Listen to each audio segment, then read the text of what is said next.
Live from the JSA podcast studio, presenting Data Movers, showcasing the leaders behind the headlines in the telecom and data center infrastructure industry.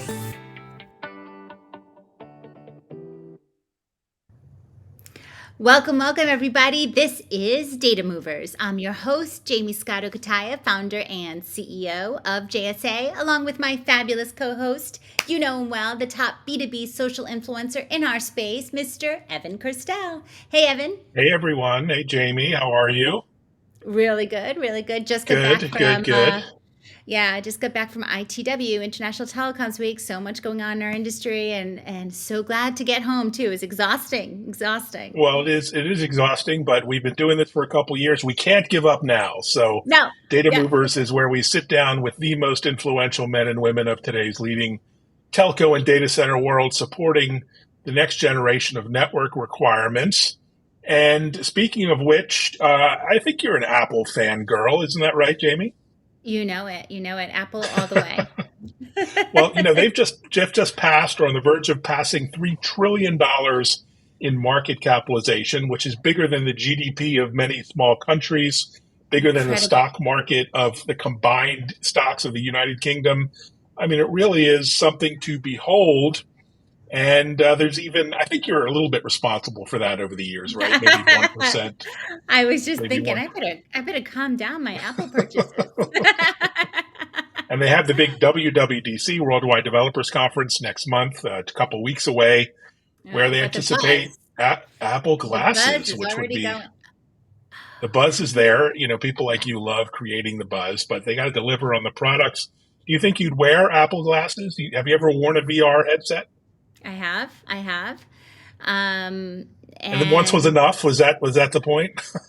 My husband gets really into it. I'm a little bit of like, okay, 5 minutes, good, But but my friend wore his glasses. What were they? Google maybe into a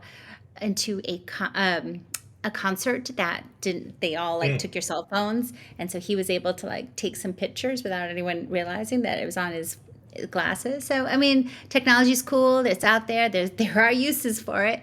But I'm excited about the watch. What is it? OS 10 and the new MacBook Air that's going to come out. Yeah, I've got my watch here. I'm on my MacBook now, so we're going to have a pretty good time watching along. But to support all of that tech, you need a lot of connectivity, a lot of broadband. So let's get into it. You know it. So back to Data Movers, guys. And actually, I'm really excited to welcome our next guest. She is such an incredible mover shaker in our industry. And I was able to see her last week at ITW, even in passing. It was so quick, but I'm so excited to have her back here to really get the scoop. Bringing here into our Data Movers today is Miss Jezzibell Gilmore, Chief Commercial Officer at Connectbase. Hey, Jezzibell. Hi, Jaymie. Hi, Evan. Hi there. We are so excited to have you. And we were two ships passing, that hallway. It's always like, I want to see you and say more. And then we're whisked on to other meetings. So thank you for taking the time right here today. There's so much we have to cover too. Of course, it's wonderful to see you in the hallway at ITW, as many thousands of other people. But it's lovely to be able to come to Data Movers and sit down and have a chat today. Yeah, I heard 6,000 plus people at ITW. Wow. Our industry is back full force for sure. And Connectbase just announcing huge news with the acquisition of LMX. So can you tell us a little bit about this acquisition, how it strengthens Connectbase's platform, the Connected World? Of course. Well, and it's my pleasure to be talking about Connectbase. For many of you that know Connectbase, we are a industry-leading marketplace that really enables the digitization and automation of connectivity commerce. What does that mean? That means that we build a rich ecosystem that allows network buyers and sellers to conduct business with each other, utilizing our powerful location data and insight to empower our customers to transact with each other, utilizing digitized quoting, ordering process to allow them to increase revenue and profit margin.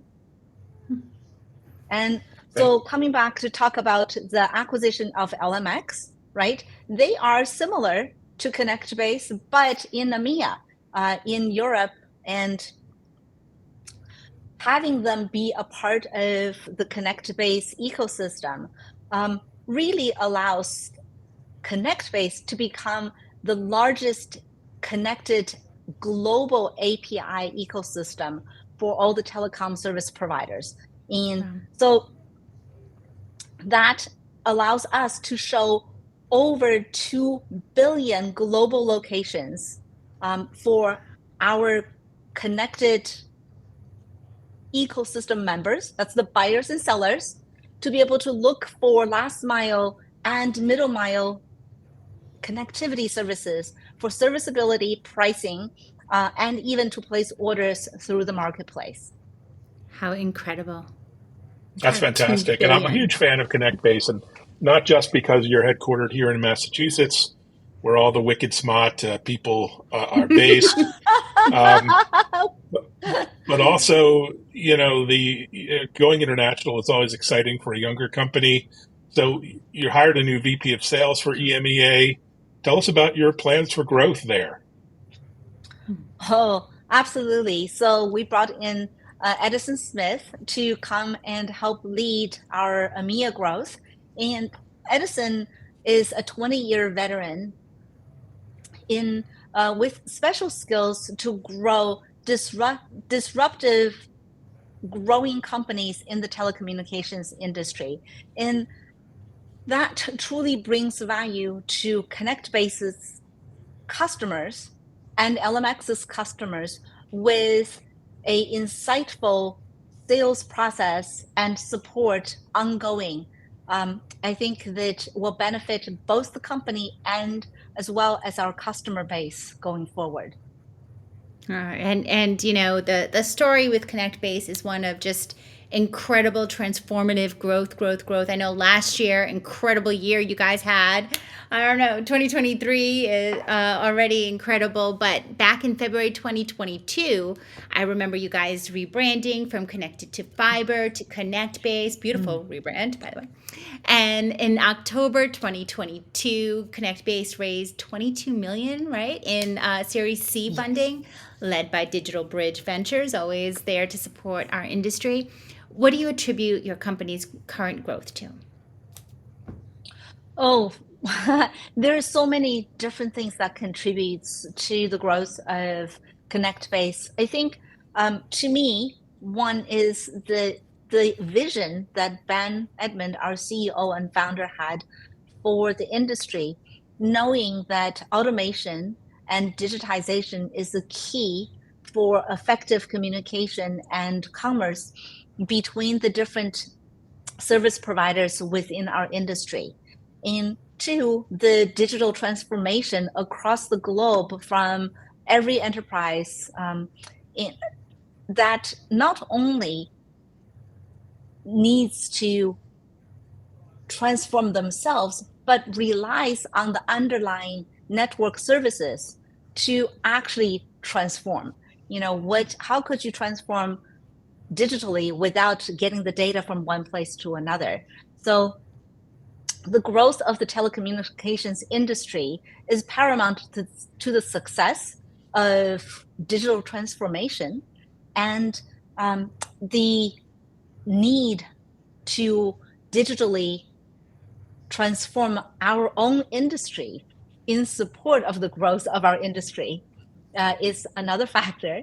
And then, of course, having that growth funding to support the scale-up journey of Connectbase is all contributing to our success.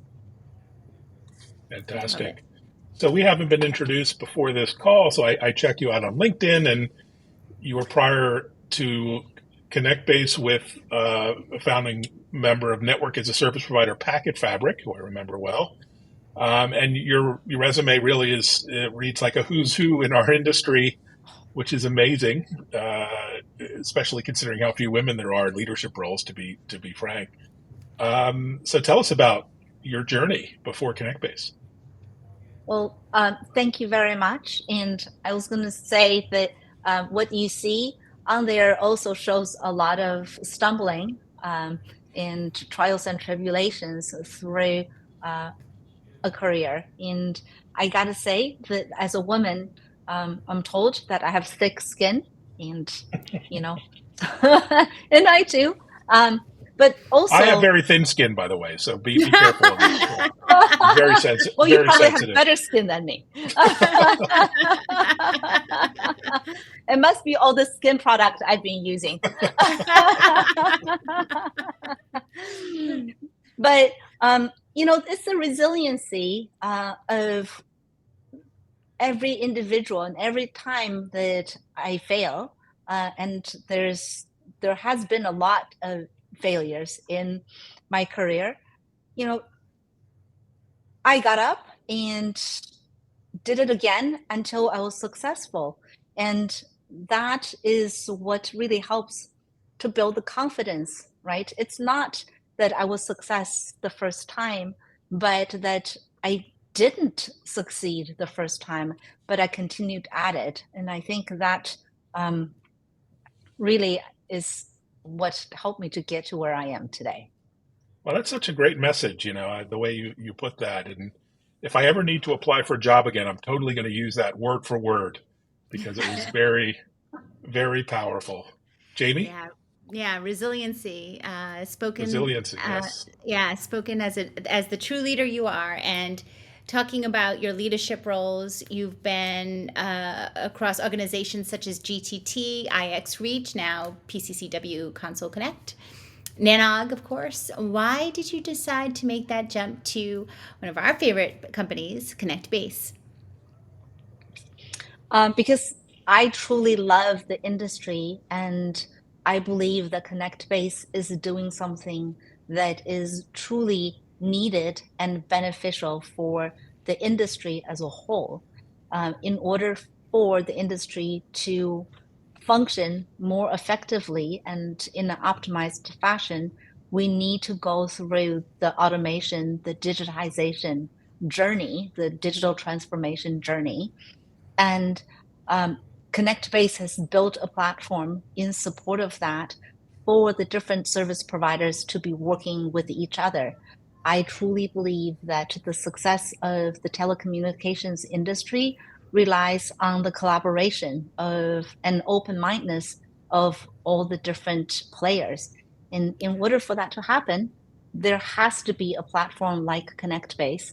And Ben's done a phenomenal job in bringing the technology and the ecosystem members together.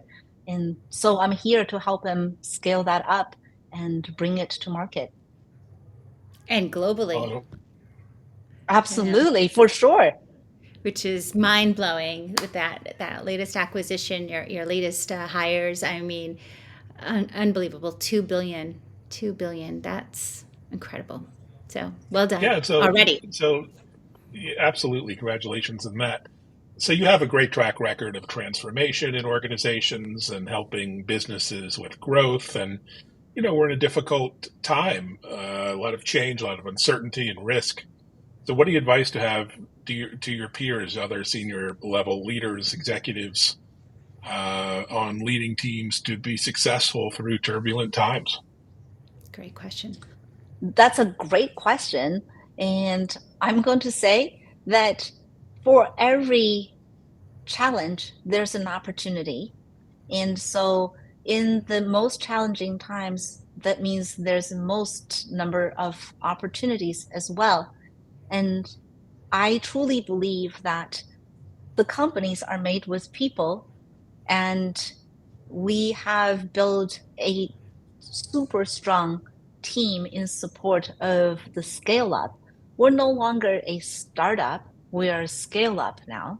And in order to truly scale, everyone on the team has to be rowing towards the same direction together. And that requires everyone to be highly communicative, open-minded, and really in support of the company's vision and objectives, not just their own. In, building a team of A players is crucial. And there's a lot of talent out in the market in this world. And we're just in the process of building the best team to deliver the best service to our customer base. Yeah, so well said. And when there's rocky times as well as good times, there's nothing like, the family that you create with your work colleagues, and knowing we all have each other's backs. It's a crazy time, but we can see it through together. I love it. All right, so this is one of my favorite parts, where we end our data movers with a few rapid fire fun facts about you. So tell us the first thing that comes to mind. Evan, you want to kick it off with our silly questions? Yeah, favorite way to start your day, and I'm guessing there's coffee involved, but I'm being presumptuous here. So what is your favorite way to start? On the yoga mat. Wow. So I love yoga, and it helps you start the day with a whole new mindset. So, yeah, and exercise. I'm right there with you. Sun salutations just calm me down. All right, favorite place to travel? Ooh, home. Yeah, it's a rarity these days, now that we're all back on the event circuit. Yeah. Well, yeah, like you said, we are traveling so much, so I love going home. But I guess anywhere new, I love going to new places, and I love seeing people. I love anywhere there's friends, and that's new. I love learning and seeing new people. I love it. Absolutely. One day I want to be like Jaymie and travel to Monte Carlo and Nice and Cannes and all these places. But until then, we'll just have to make do with Worcester. The toddler has cooled down my jets just a little. So I'm guessing, if you do yoga early in the morning, are you an early bird or a night owl? Both. Well, I'm a mom. I'm a mom, and I'm an entrepreneur, and you got to take whatever that you have available. So I don't really get to choose. I'm both. You work late and you work early to make sure that you can accommodate everyone and everything that you want to do. Oh, I hear that. I'm like, sleep, what is that? It's like a mirage for me lately. Okay, I must be the odd man out here. I get my 12 hours a night. You're like, I'm done. I go. All right, so let's rewind the clock to Jezzibell in high school. What favorite sport or extracurricular activity were you involved in? So I was a nerd, and I did a lot of art in addition to my STEM studies. But my extracurricular activity included dancing. I was on a dance team, and as well as fine arts. So I painted. In fact, I think I spent so much time painting and sculpting. I often forgot to eat dinner, skipped meals because I was in the studio. Yeah, I love that. Wow. That's awesome. Quite the Renaissance woman. That's fantastic. Next question seems silly, so I didn't write it. It's Jamie's fault. But what was your first car? And, did it actually drive well, or did it break down? We're trying to get like Jezzibell High School in our heads, Like. oh my God. I didn't learn how to drive until I was in my very early 20s, because I moved to the States when I was 17. And so I learned to drive and later. But my first car was a Volkswagen Jetta.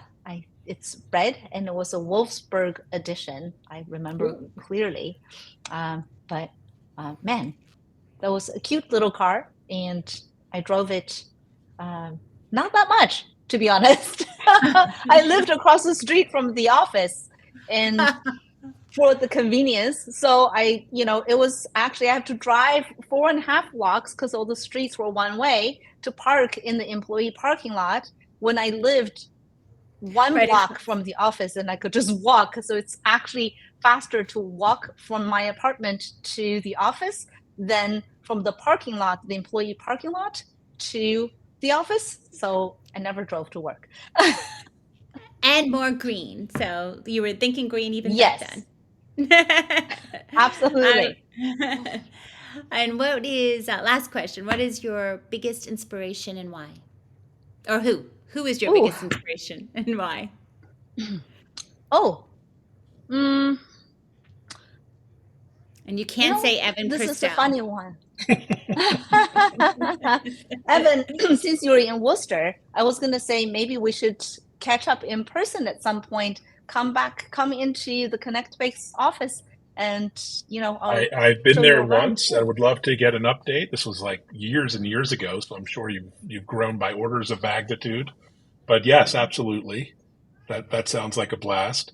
And yeah, thanks so much for joining us for this short chat. Wait. Jaymie. I need to know her biggest inspiration. Yes. So Oh, I was going to tell you my biggest inspiration. This is going to be a funny one. Is Lucille Ball, and I love that one. She so was awesome. Yeah. she absolutely was awesome, and she's a pioneer. But in a very lighthearted way, she, engaged her audience. She was one of the first women to run a studio of her own. So, I like to think that as a pioneer in telecommunications, that I'm following her footsteps, and if nothing else, it brings laughter and lightness into people's lives. That was yeah, that's probably so the great. best answer I've ever heard to that question. I'm just saying.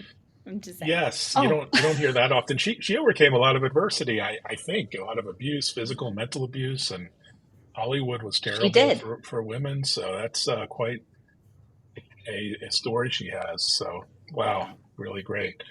Well, I thank you for being here. I mean, Jaymie had mentioned before the show started that Jezzibell Gilmore is a rock star, and I thought, Jaymie's in PR. She says this a lot, but no, you actually are a rock star. So I think you guys, Connectbase is legit, true so rock kind, star. so kind. But go on. Go on. don't stop. Yes, you are certainly some of, I know, our next generation of women and men coming into our industry. You are their biggest inspiration, and we are just so excited and honored to have you here on Data Movers. We so appreciate your time, your insight, a little peek into your high school years. I could just see you working the clay, doing the oils, and just awesome. So thank you so much, Jezzibell. No, thank you, and thank you both for having me. And I just want to say that I am truly honored to be here, and I love having the ability to influence the next generation, and because I was influenced by so many, and I was supported by so many, and I think my love for the telecommunications industry and my love for collaboration stems from the support that I received early on in my career. And even if I can do that for just one person to help shape their life, it means that I've done something impactful today. So, and thank you for having me here for that. And as you have, and we so appreciate you. And guys, if you enjoyed today's Data Movers podcast as much as we all have, be sure to check us out at jsa.net/podcast for upcoming Data Movers episodes and also other JSA podcast series. And follow us on Twitter and LinkedIn. Twitter's Jaymie Scotto, Evan Christel, and we'll catch you there. As always, guys, stay safe, happy travels, and happy networking.